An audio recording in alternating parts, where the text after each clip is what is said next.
Simulan na nating ihanda ang ibebake kong isda. Bisugo nga pala yung gagamitin natin. Una, inhalera ko lang yung mga patatas.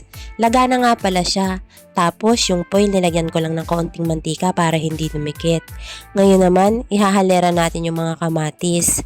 Mas madali nga pala magluto ng ganito kesa isalang mo sa kalan kasi iintayin mo na lang siyang maluto. Wala nang maraming proseso. Pagkatapos nating i-layer yung mga kamatis, ilalagay na natin yung paste na ginawa natin. Ang mga condiments nga pala na ginamit ko sa paggawa ng paste, sweet paprika, ginger powder, turmeric powder, salt and pepper to taste. Tapos kung gusto niyo naman, lagyan niyo rin sila ng herbs o kaya parsley. Tapos sinunod ko nang ilagay yung mga sibuyas. Hiniwa ko lang siya ng pabilog.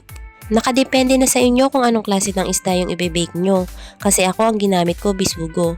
Kasi malaman siya. Pero ang talagang magpapasarap dyan yung paste na ginawa nyo. Pagkatapos nating i-layer yung mga onion, maglalagay ulit tayo ng paste na ginawa natin. Mas marami, mas masarap. Ngayon naman, sisimulan na nating ihalera yung mga isda. Yung pinagbabaran ko nga pala niyang isdang yan, pareho lang nung paste na ginawa ko. Mas masarap kasi kapag marinated na yung isda. Ngayon naman, tatakpan na natin siya ng foil bago natin siya isalang sa oven. Habang pine-prepare ko nga pala yung ating isda, pinreheat ko na yung oven. Sinet ko nga pala yung oven sa 200 degrees Celsius. Tapos, inintay ko na lang siyang maluto.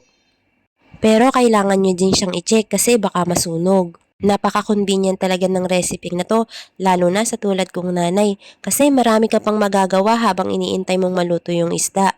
At ayan guys, ready na ang ating baked bisugo. Masarap nga pala siyang partneran ng kanin o kaya tinapay. Depende sa inyo. Pero ang masasabi ko lang, masarap siya.